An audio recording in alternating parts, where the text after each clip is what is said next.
So you as a filmmaker, I as a filmmaker, we come into this narrative with pre-existent images, iconography, and a through line. One, quite frankly, that disadvantages you and me. So you as a filmmaker, when you inherit this through line of what American cinema is, how do you navigate that? And how do you, as a starting point, you almost take the mirror. The mirror is looking at us from how we presented ourselves. So how do you renegotiate that? Well, actually, I actually viewed American cinema, what Hollywood put out for years and years, and colonialism, growing up as a kid in India, where it had been ruled by a tiny little bloody island called England for more than 100 years. But fortunately, I was born after independence. But I was born into a country that still had a very distinct value system, although no one would speak of it, where the white person, where the Britisher was somebody to be aspired to, and in a sense, superior. And that is yet I was born in a country in which everyone looked like me and I was part of the majority. And it's an interesting dynamic because you feel very much endorsed in who you are as a person, your language, your culture, whatever. In fact, in terms of the movies, I also came from a country which produces far more films and cinema and continues to, as India, and has now produced films for more than 100 years, even some say earlier than Hollywood. Okay. But doesn't matter. The point is, there is nothing more powerful than creating one's own vocabulary and creating one's own drama in which one's own language and one's hue is on screen.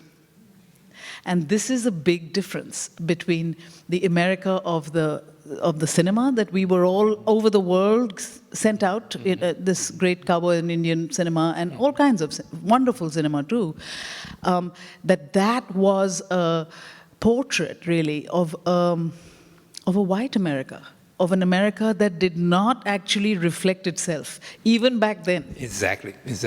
And as a nation of actually exclusiveness, And now, what is a great, terrible harbinger in the current powers that be, is that almost this thing, Make America Great Again, is coming back to wanting to create that false utopia of whiteness, of lightness being the brightness, or whatever.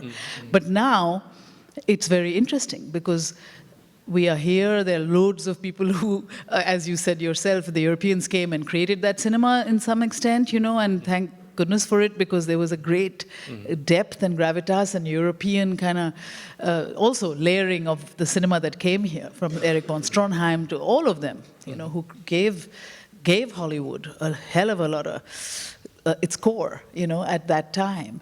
But now it's interesting because now we have I don't want to go so forward, but now it's interesting because now, because of streaming, because of Netflix, because of the world that is in through, when I go and speak. That is forward. When I speak, I won't go for it, but I'll just say one thing, which is when I talk to people, I go and talk and show my films and, in universities and all of that.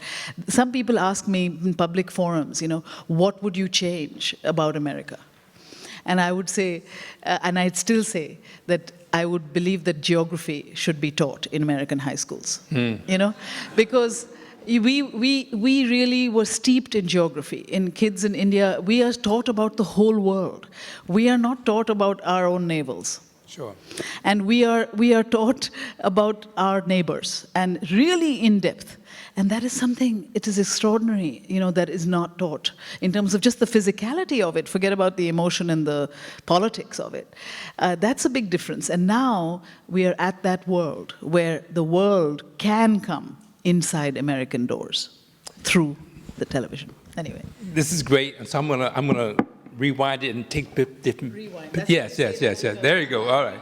They say rewind. So you, for example, you made a present reference to cowboys and Indians. Yeah. Now, not those kind of Indians. Well, yeah, precisely. But kind of Indians. But the paradox is that some of the filmmaking was absolutely brilliant. Yeah. But they basically making genocide entertainment. And so how do we come to terms with recognizing the artistic craft? I mean, John Ford, Howard Hawks, as good as it gets. But some of those narratives were so fundamentally racist.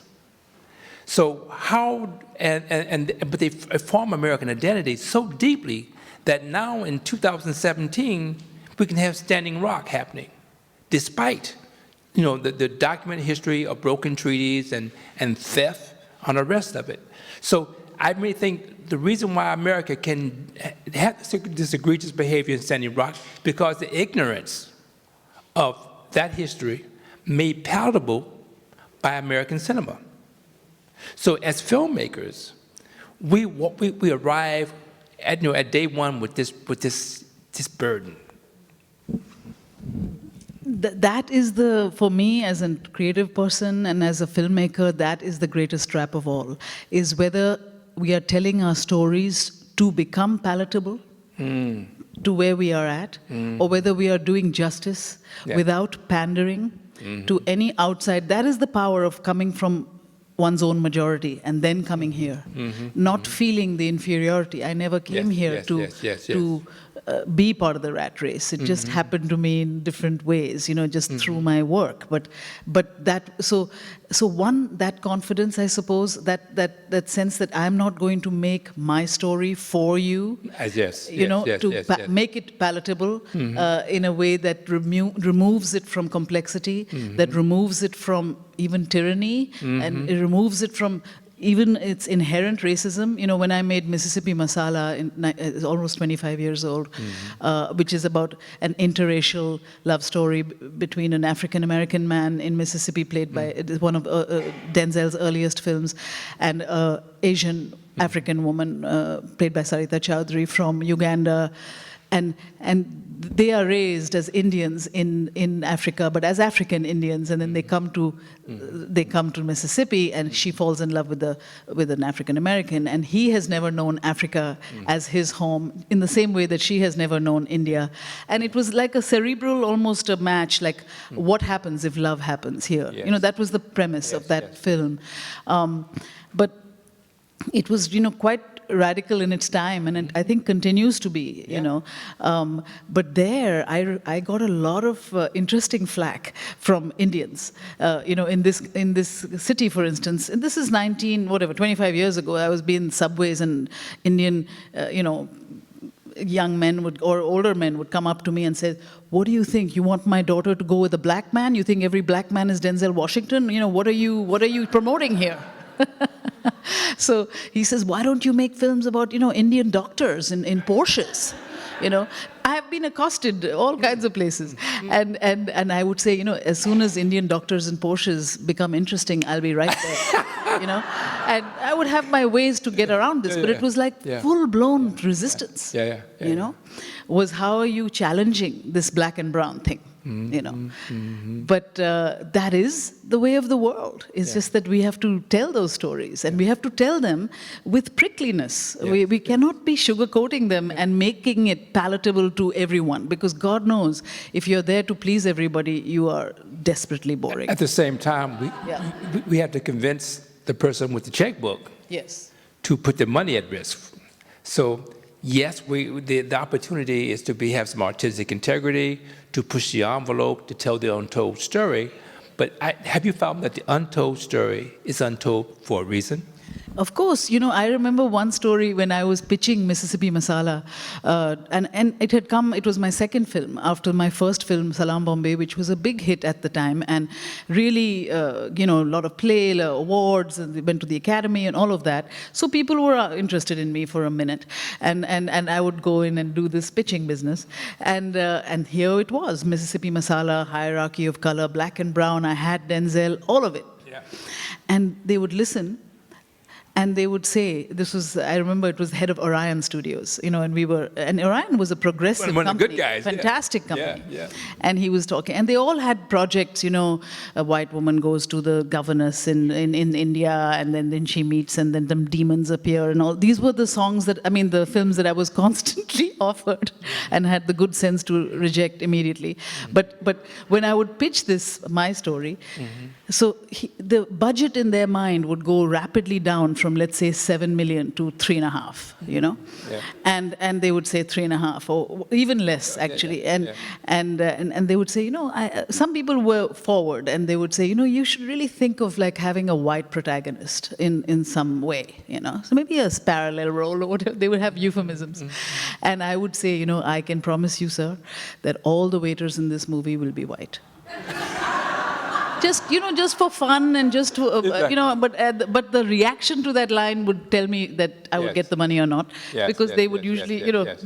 they would get flipped. They get the joke. And the thing is, and I would joke, but I would kind of be serious about it, because this is what happens to us unless we create our stories, and unless we give ourselves the training and the confidence to say, look, I have no illusions about this. And I would add to that list, and the financing. Yeah, then you create the financing. Because it seems to me that the challenge is, whose story is it?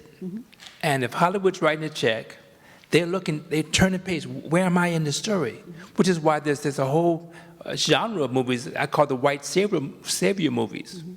Even ones that get great applause, is this white hero comes in and saves the person of color. So the challenge then is, how do we figure out, that plus, you are working in the belly of the beast.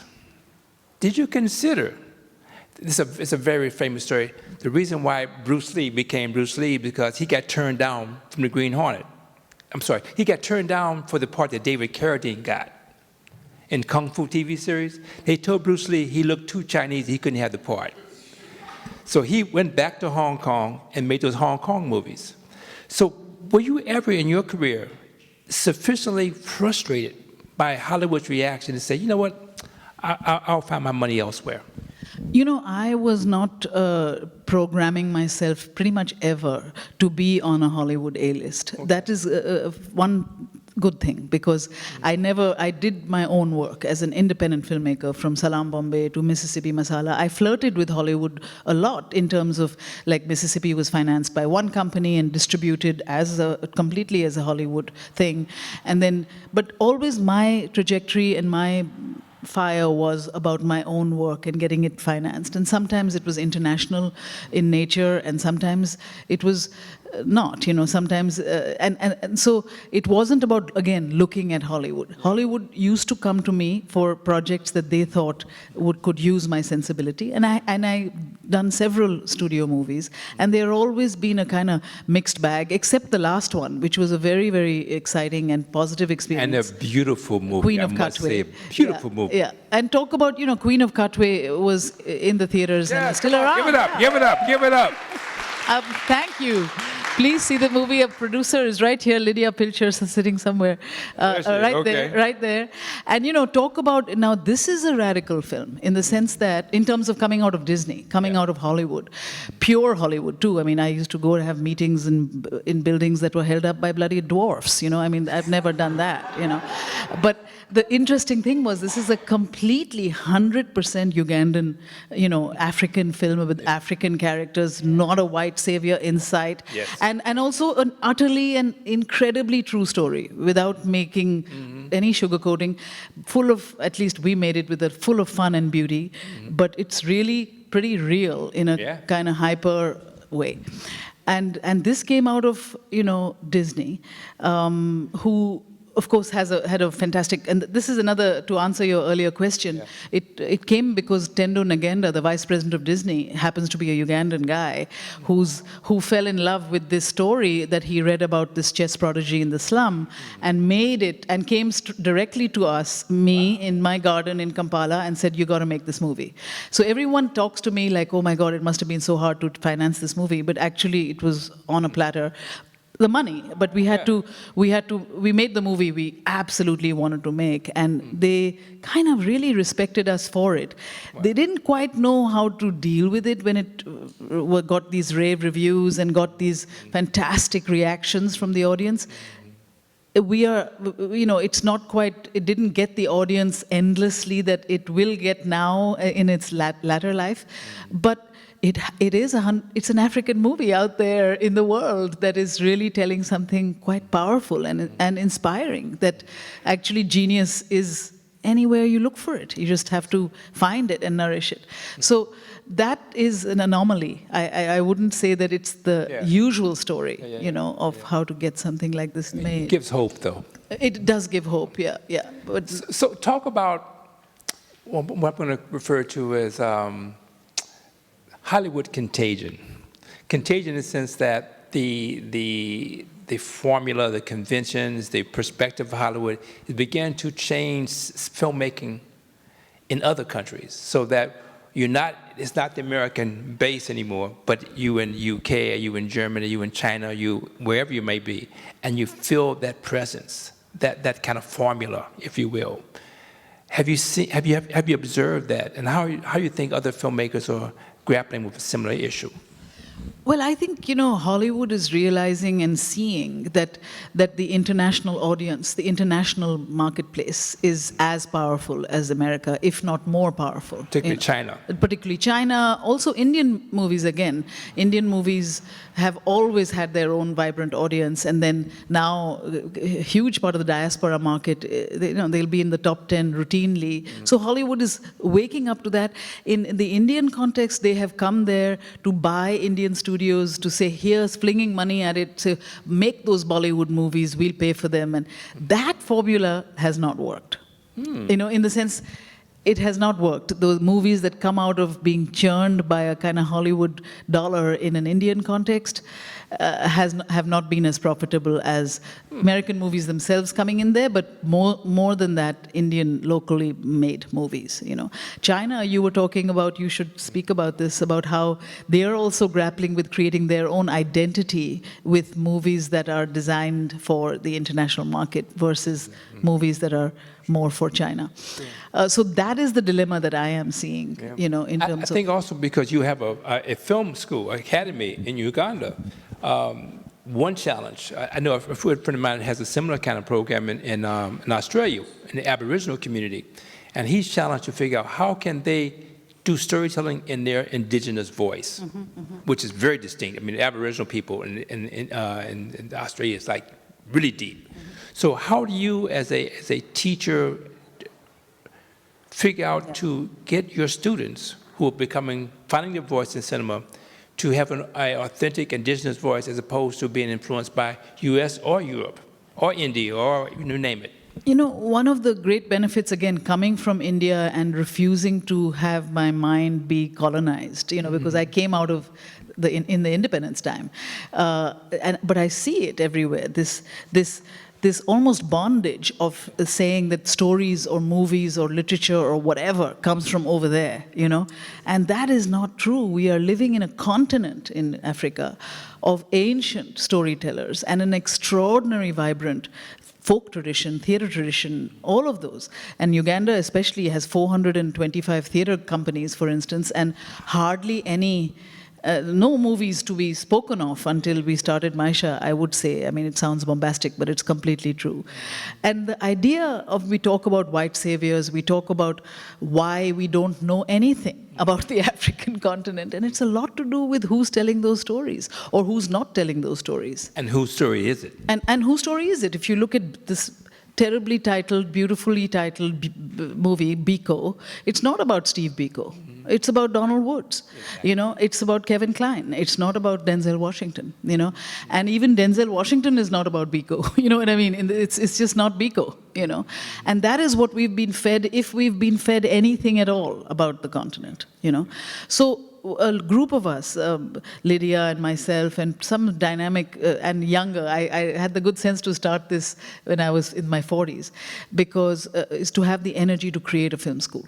And a free film school called Maisha, which is a word in Swahili for life. And you know, we all have served in Sundance and Moonstone and different labs. I was always studying how can one make these systems where people are encouraged. The mantra of Maisha is, if we don't tell our own stories, no one else will. And it is also about so much about the teacher. We invite writers and directors from all over the world, but largely from the continent, largely from people who might look like us. And now our students have become our mentors, so it's very nice in that sense. So that in itself, you know, who you have as a guide, who is firstly listening to you, because that's the big thing. It's a beacon in the continent, because people are listening to a voice that is out there, you know. So it's very difficult, Warrington, to keep raising money and to doing all of this, but we have trained almost 700 filmmakers from the region of Kenya, Uganda, Rwanda, and Tanzania, which is the 4 countries that Can we get form. No. The church say amen? No. That's, No. But only because we need to affirm, acknowledge those kinds of victories. In fact, I have a variation on your one about. I have to say then, to cap that, one of the lovely things is that during Queen of Katwe, which is a full-blown Hollywood Union movie, we had almost 30% of the Ugandan crew were alumni from Maisha, you know, and it was a very beautiful thing, because then, you know, you almost come full circle. You've made your own stories, you know how hard it is, you've done it as filmmakers, you're employed now in the marketplace, but that you can be allowed into a story that is told at high professional levels is a big thing. So I've adopted part of your mantra. Mine goes, if you don't tell your own stories, don't complain. And we are challenged because there are economies in the United States of affinity groups, whether it be Latino or African American. Well, our spending power is significant, and we have to invest in ourselves. And now that the distribution platforms are being fractured, we can actually go direct to consumer. So yeah, I think that kind of self-reliance not only is an artistic gift to everybody, it's not just for us. I mean, you guys are really like, I mean, that's why I think what's the new TV series Atlanta is such a big success, won the Golden Globes, because it's an authentic voice, something we haven't seen before. So America, what's the famous quote by James Baldwin? If you don't know my name, you don't know yours either. I mean, we need to really have that genuine exchange. Absolutely. I agree. Should we open it up to some conversation? Or? Only if you have questions, because I have a lot more. So you either jump in there. No. I'm making a joke. No. Because I really think that for us as filmmakers, because unlike theater people, we're not present when our work is shown. So this kind of feedback from the audience is deeply appreciated. But my joke, which is serious, is that if you blink, I'll step into space. So who has the first question? No? See, you blinked. Okay, continue. One of my challenges, and I'm sure you had similar challenges, that oftentimes you're sitting in front of an executive. Oh, here's my favorite story, and for those of you who heard it before, forgive me, I just can't not tell it.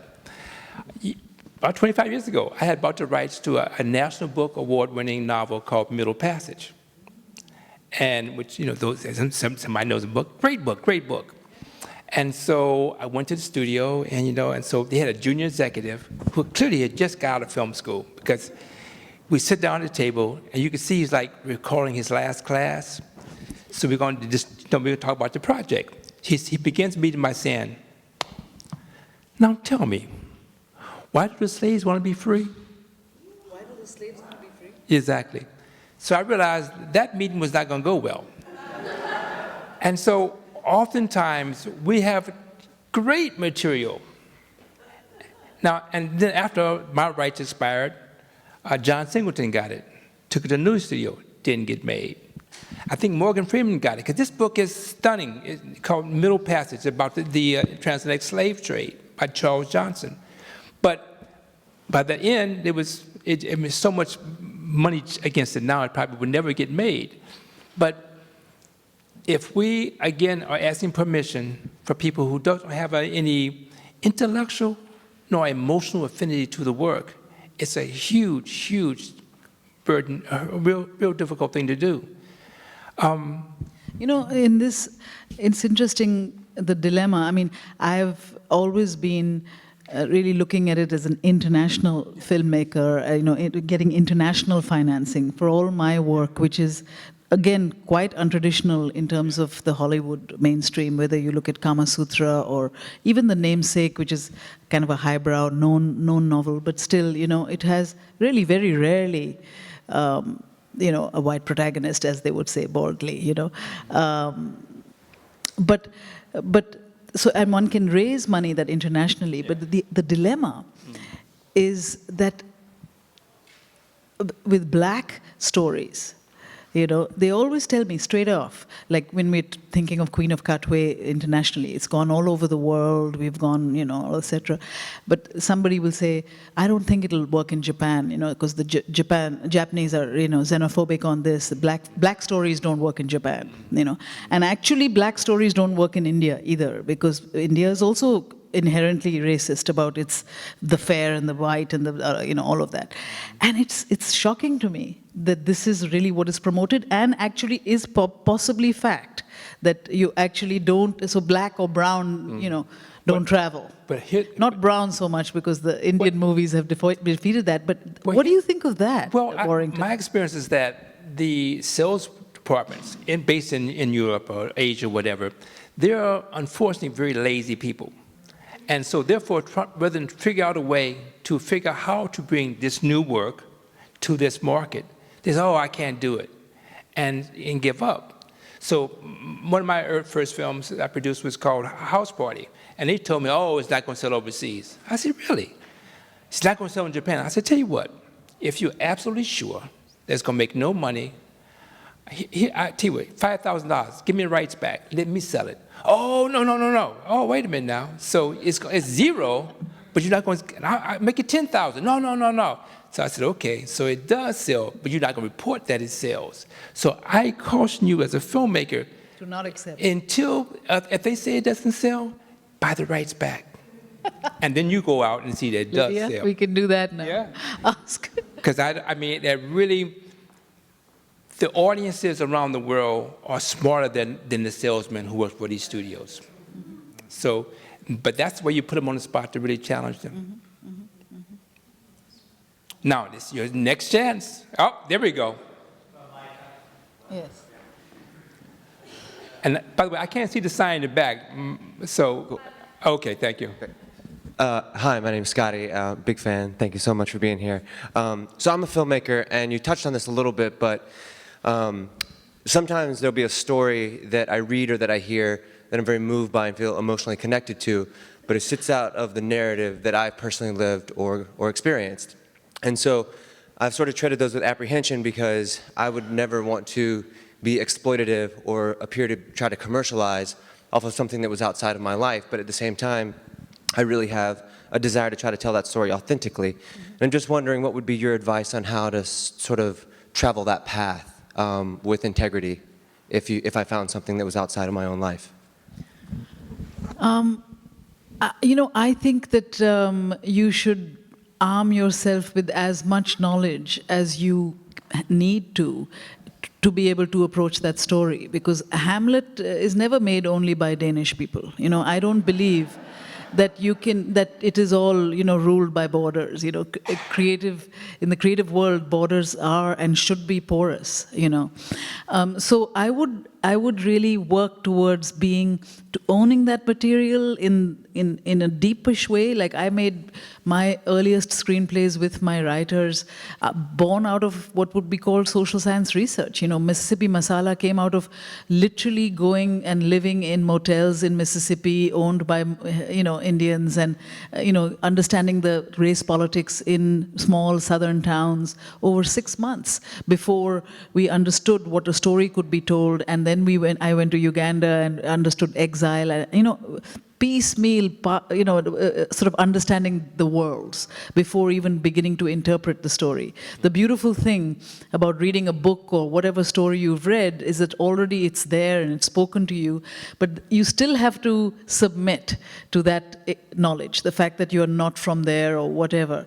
And sometimes it's about finding a community, a creative community that might know, that might be in with you, that could help as well. Because the key thing is to not be holy, is to not be holy about this material, is to be absolutely steeped in it enough to be irreverent about it, because otherwise you're just making, what I call a goody two-shoes kind of movie. Like, I wouldn't believe it, because life is not like that. Life is not all sacrosanct. It's contradictory. It's all kinds of things.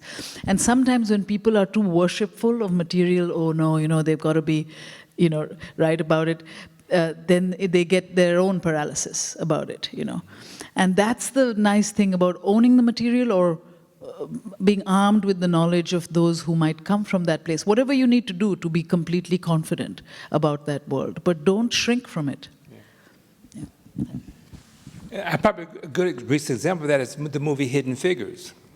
I met the writer-director recently, and I said, oh, it's a white guy doing it. But I said, listen, man, you got it right. Yeah. You guys usually don't, but you got it right. Who has the next question? Yes. A quick comment. I grew up in the rural South Carolina. So when Mississippi Masala came out, that was a very interesting time to be a young teenager in the rural South. Mm-hmm. And it gave a lot of us a different perspective on race, particularly with the Cosby Show and A Different World being the dominant minority things that we saw on TV. So that was a great film. But for me personally, I left the South and went to college in Wisconsin, where there was a large international student population, particularly of students from India. Mm-hmm. And so my sort of relationships with some of the female Indian students harken back to growing up in the South and having watched Mississippi Masala, that film which I broke out a lot. So your film was perfect. It helped you, right? Absolutely. But my question is, it goes back to the last panel.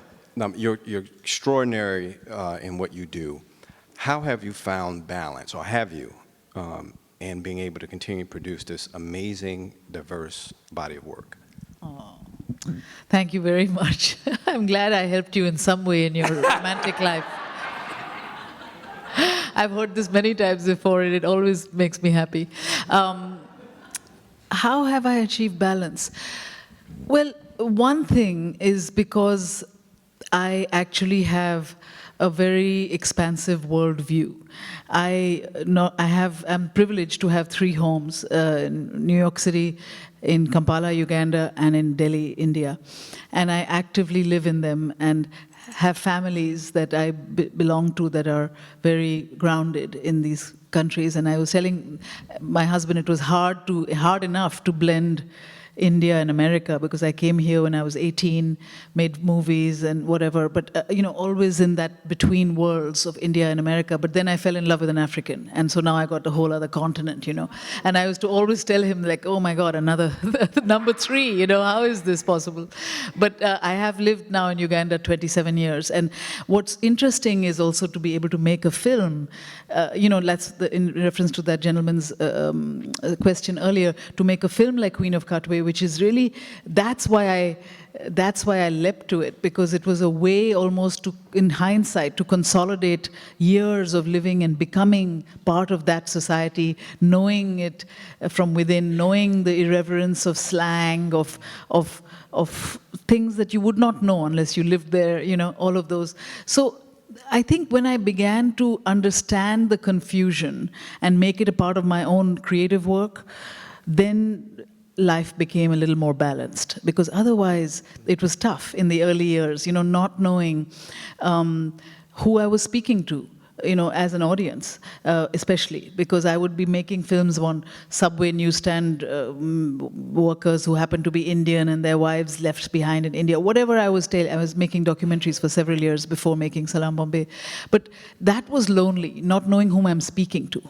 That was tough. But I kept going because I belonged, there's an Indian phrase which I like to use, which is dhobi ka kutta, na ghar ka, na ghat ka, which means the washerman's dog. It's neither at home in the house nor in the street, but it's at home everywhere. And I was that washerman's dog. In fact, I almost called my company DKNY, but then Donna Karan beat me to it. But it's that idea of not knowing where you belong, And then when you can make work that captures that state of, whatever you call it, like a seesaw, like a subliminal thing. And then as you get older, you realize that you cannot always be on that seesaw. It's about being grounded somewhere. And the groundedness for me is about engagement, political engagement, really speaking about things that you feel, that you see, but if you don't come from where we come from, you would not see, and making that the criteria. So for me, I have a big barometer, bullshit barometer question. When I get offered things, I say, if anyone else can make this film, they should make it, But I'll make what I have to make, And fortunately, apart from one or two follies, I've done that. And that I think helps me. And also living in 2-3 worlds, it's very interesting because what is so meaningful in one world is completely meaningless in the other world. So, if I lived here and, oh my God, who saw Queen of Katwe? How come they're all telling me it's great? If I could be this and people are telling me all sorts of stuff, And if I belonged and believed in that world only, I would be messed up. But when I move and I go, where they don't know even when the Oscars are, it doesn't matter, then it really is good because something else is more meaningful there, So like that, I suppose. But it's never simple, but it's lovely to shift realities because then you can see through other realities. I've gotten the cue that we have to wrap up. But I have to ask, I think he's your buddy too, Michael Moore. And there's a call for resistance. As filmmakers, how can we, because I have a particular strategy, I'm curious of your strategy, how can we contribute to getting the ship of state back on course here in the United States? As a filmmaker. As a filmmaker. I had some diabolic thoughts for about. No, that's why I caught you right away. I saw it flash across your face. But I've got a green card. I may not be ever allowed in, so I can't go. Well, now you have one. I know. I was thinking, does black art travel? And they said, oh, brown folks may not even be allowed to travel. Forget about our movies. It's not new for me to resist. Yes.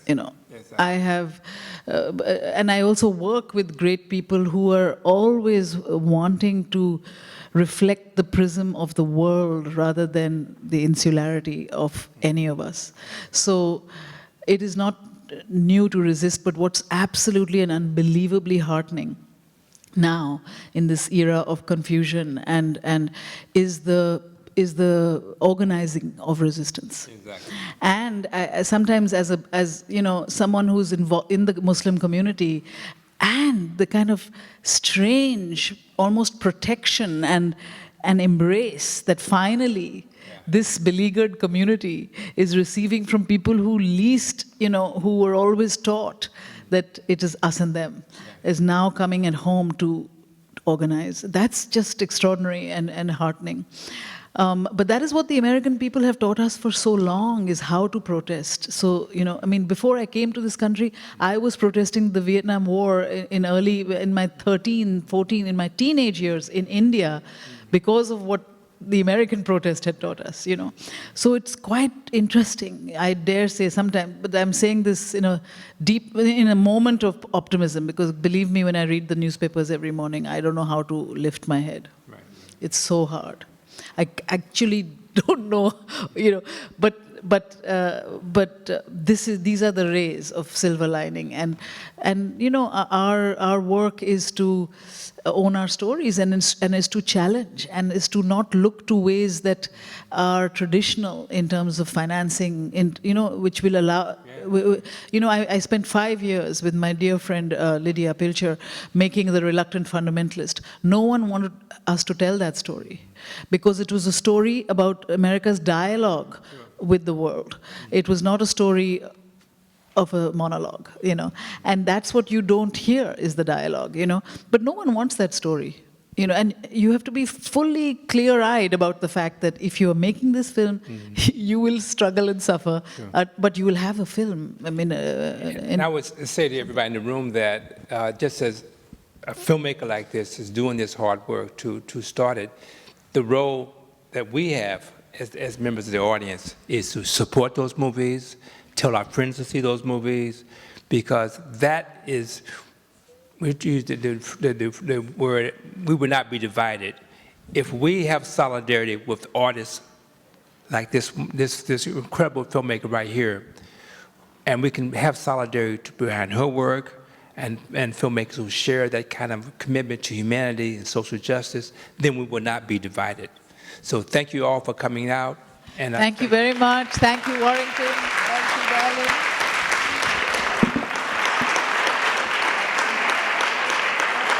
Thank you so much, Mira. Thank you so much, Warrington.